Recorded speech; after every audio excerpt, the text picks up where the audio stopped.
This story is titled, "My Landlord Stole From Me, Broke Into My Apartment, and Tried to Have Me Removed by the Police. So I made one phone call that cost him everything." Hey everyone, welcome back to the Story Zone. Before we get into today's story, if you're new here, hit that subscribe button. We find the most satisfying, most jaw-dropping stories on the internet, and we bring them to life for you every single week. Now buckle up, because this one is deeply, deeply satisfying. Let's get into it. OP starts by saying, "Let me tell you about the worst 3 years of my life, and then let me tell you how they ended. My name is Marcus. I'm 34 years old, and for 3 years, 3 long, exhausting, infuriating years, I rented an apartment from a man I'll call Gerald.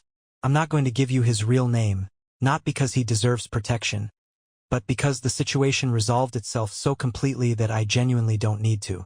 Gerald got exactly what was coming to him, and then some. But let me back up, because you need to understand who Gerald was before you can appreciate what happened to Gerald. I moved into the apartment 3 years ago.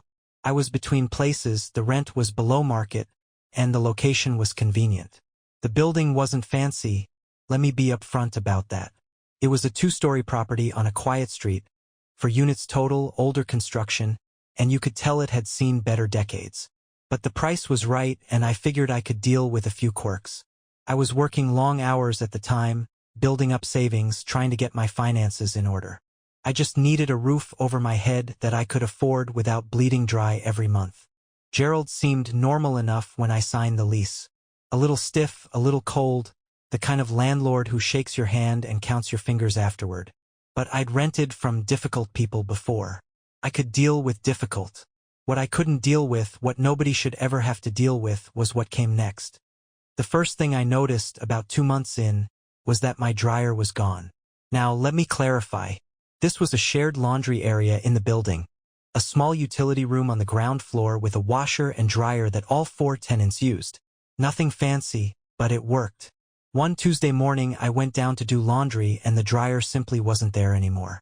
Not broken, not being repaired, gone.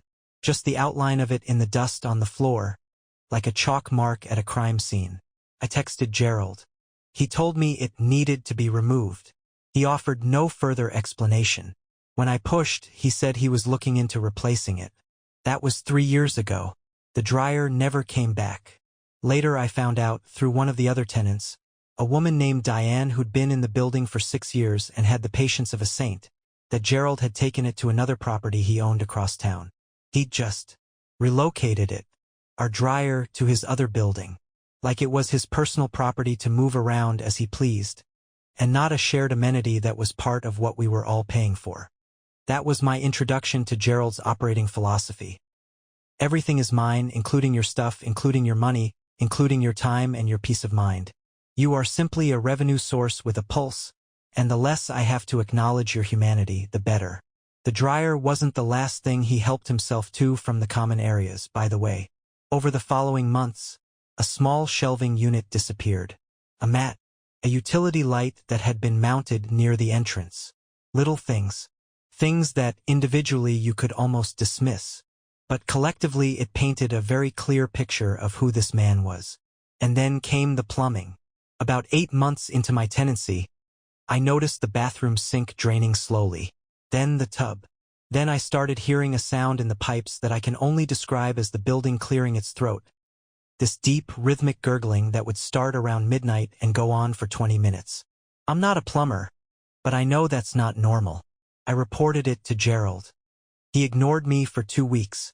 I reported it again. He sent someone over, a guy I later learned was his nephew, not an actual licensed plumber, who poked around for an hour, declared it fine, and left. 3 weeks later, the situation had gotten dramatically worse. The tub wouldn't drain at all. I had an inch of standing water every time I showered.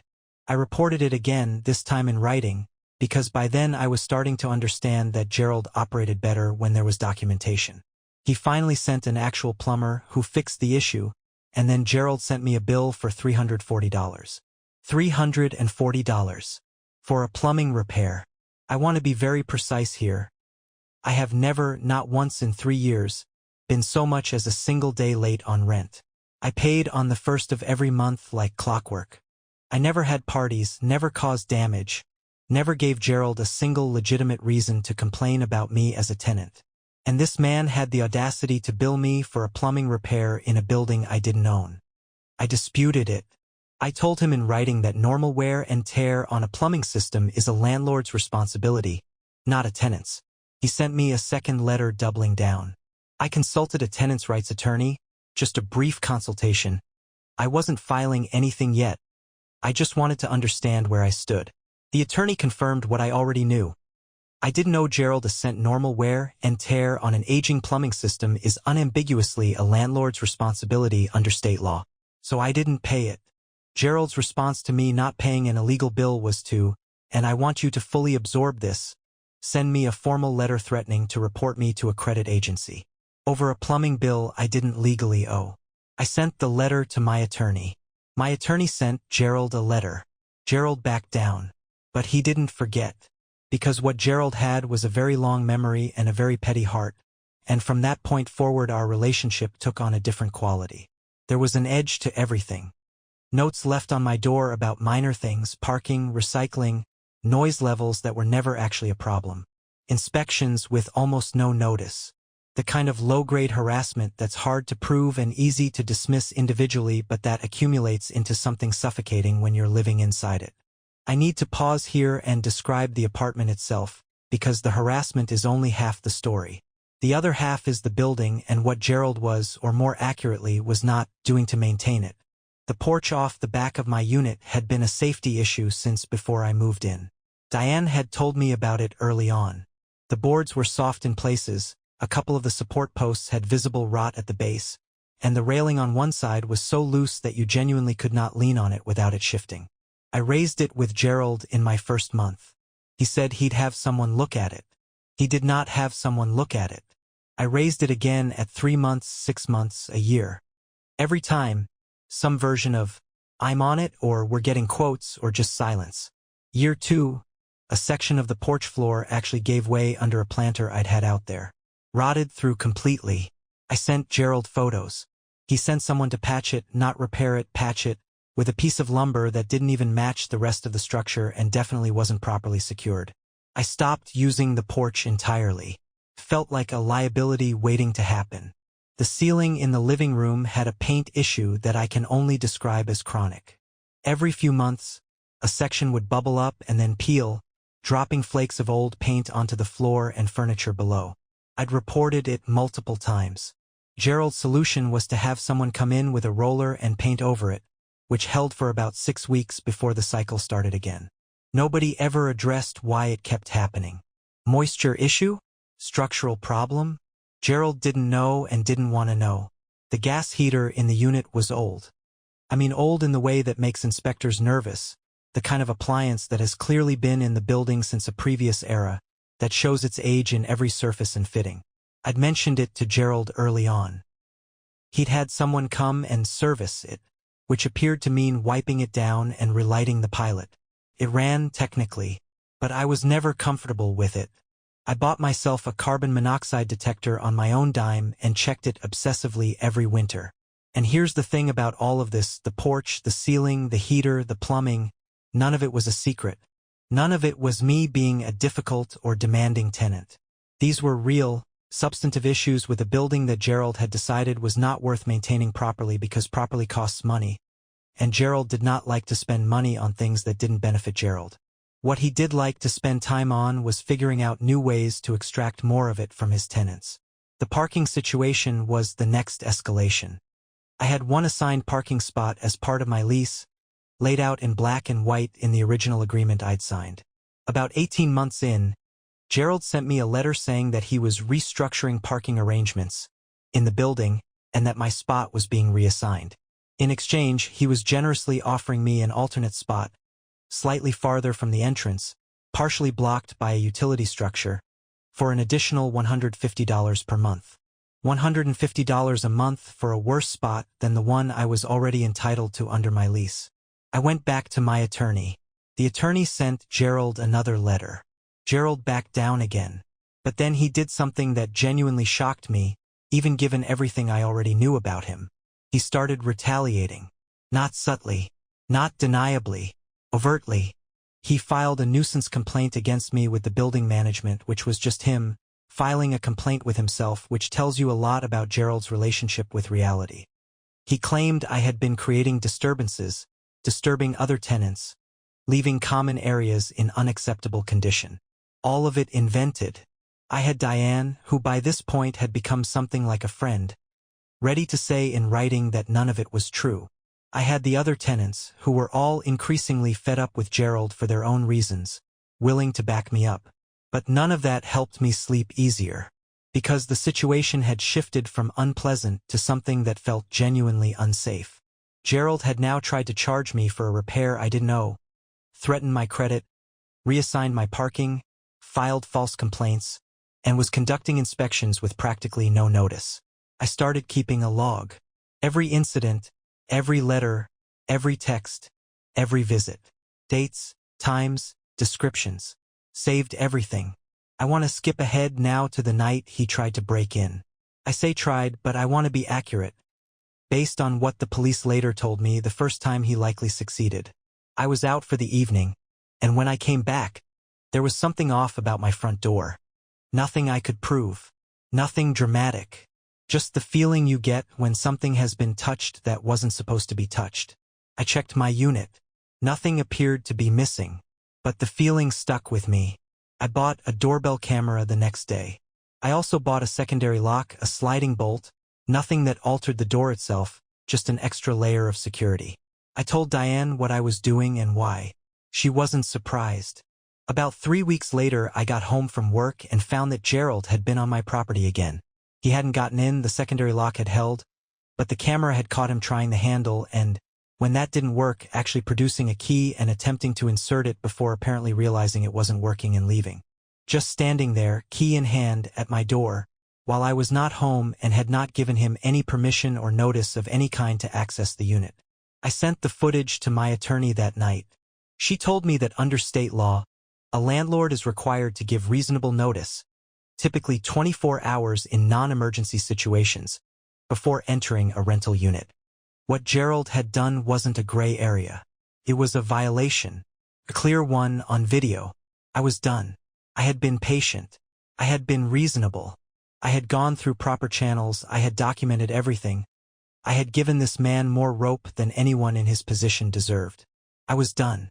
What held me in place, and I want to be honest about this, was money. Breaking my lease wasn't cheap, and I had been saving carefully for over a year toward a down payment on my own place. I didn't want to blow my savings on a lease break penalty, even justified. So I made a decision. I would stay. I would continue to be the perfect tenant. I would document everything, keep my attorney informed, and I would wait for my opportunity. The opportunity arrived about 8 months later, in the form of a rent increase notice. Gerald wanted $500 more per month. $500 for the apartment with the rotting porch and the peeling ceiling and the out-of-code heater and the pipes that had been illegally configured, which I had by this point confirmed through some research and a conversation with a licensed plumber friend of mine. The plumbing repair Gerald had tried to charge me for? The configuration that had caused it? Not up to code. Not even close. And Gerald wanted $500 more per month. I read that notice 3 times.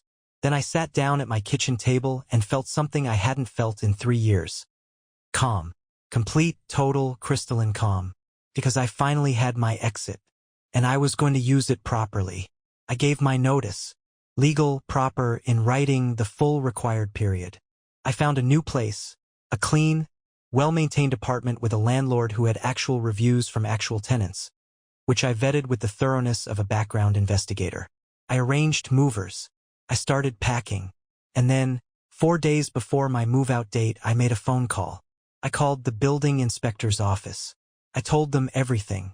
I started with the porch, the rotted boards, the loose railing, the patch job that had been done without a permit, the fact that when Gerald had finally replaced a section of it the previous spring, there was no permit pulled for that either, and the work did not appear to meet code standards. I told them about the plumbing configuration that a plumber had told me was not up to legal standard. I told them about the gas heater that had not been properly inspected or certified in years.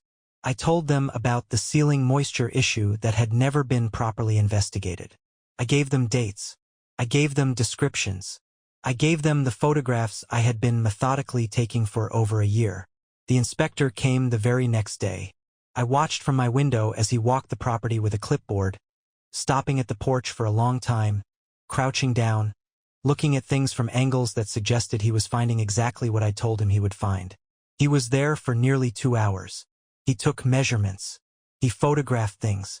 He was thorough in the way that building inspectors are when someone has given them a good reason to be thorough. Each violation, under the relevant municipal code, carries a fine of $500 per day until the issue is remediated. Each violation per day. I don't know the final number. I don't know the full scope of what that inspector found, or how many violations he cited, or how long it took Gerald to fix them, or whether some of them are still accruing fines as I write this. What I know is that, as of the day I moved out, Gerald was looking at multiple open violations on a property that he had been systematically under-maintaining for years, with a municipal government now very much aware of his existence and keeping a close eye on him. That felt good. That felt really, genuinely good. But it wasn't over yet. The week before my move out, Gerald sent me a message telling me I needed to be out of the apartment by a specific time on move-out day. I want to be precise. Not a time agreed upon, not a time from my lease, not a legally specified time. A time Gerald had decided. A deadline he had invented. I didn't respond to the message. Because in my state, that's not how it works. Your move-out date is your move-out date. You have the full day. A landlord can't arbitrarily set a clock-out time for a tenant the way you'd set a checkout time at a hotel. Then he escalated. He sent a follow-up message threatening to call the police if I wasn't out by his invented deadline. So on the morning of move-out day, before the movers arrived, before I'd loaded a single box, I drove to the police station and I spoke with an officer. I explained the situation calmly and completely. I showed him the messages. I explained the history, the break-in attempt, the camera footage, the legal violations, the pattern of harassment. The officer was helpful. He understood immediately what kind of situation I was describing. I went back to the apartment and started moving out. Gerald showed up about an hour later. He stood outside my unit and started telling me I needed to leave immediately, that I was trespassing in my own rented apartment on my legal move-out day, and that he was calling the police. I called the police first. Same station. Different officer, but they had the earlier conversation in the system.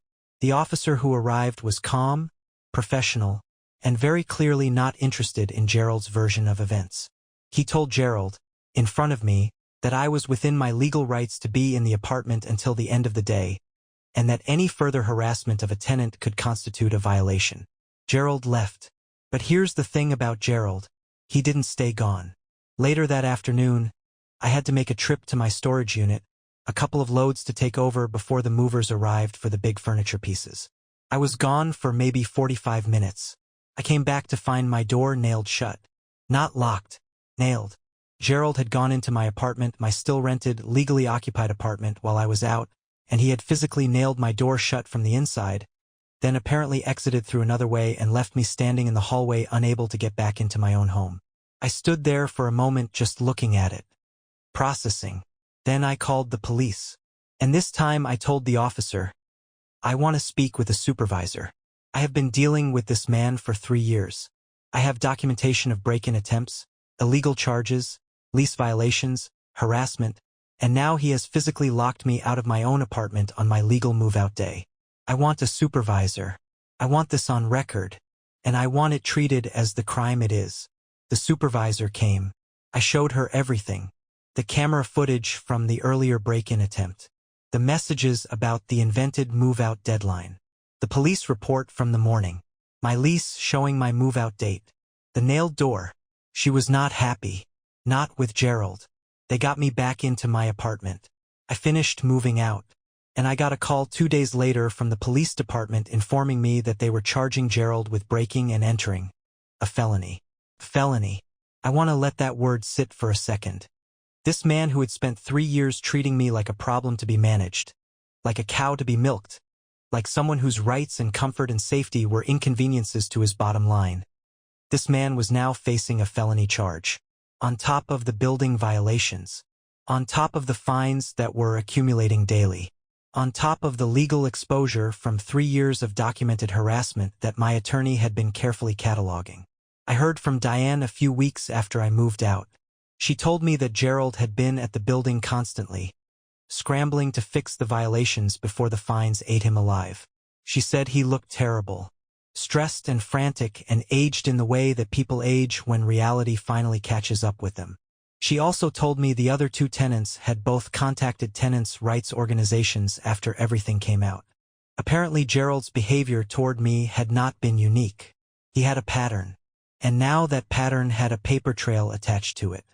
Here is what I want to say to anyone going through something similar, because I know this story sounds extreme and I know some of you are reading this thinking, my situation isn't this bad, or, I don't want to rock the boat. I hear you. I was you for 2.5 years. But here is what I learned. Documentation is power. A diary of incidents, dated and detailed, saved text messages, emails, photographs, a consultation with a tenant's rights attorney, many of whom offer free initial consultations. These things cost you almost nothing, and they turn 3 years of being ground down into a case. A real, actionable, winnable case. Gerald had a very long memory and a very petty heart. What he didn't have was any idea that I had been building something just as carefully, just as patiently, for just as long. He thought I was just a tenant. He thought I was just a revenue source with a pulse. He was wrong. Fines, a felony charge, multiple open violations, a municipality that now knows his name and his properties. A paper trail of 3 years of documented misconduct sitting in my attorney's files. Don't be a jerk to good people. That's all. It's really, genuinely that simple. Don't be a jerk to good people. If you made it to the end of this one, you already know what to do. Subscribe to the Story Zone. Drop a comment below telling me what you would have done in Marcus's position. And hit that like button if the story gave you even a fraction of the satisfaction it gave me. We'll see you in the next one.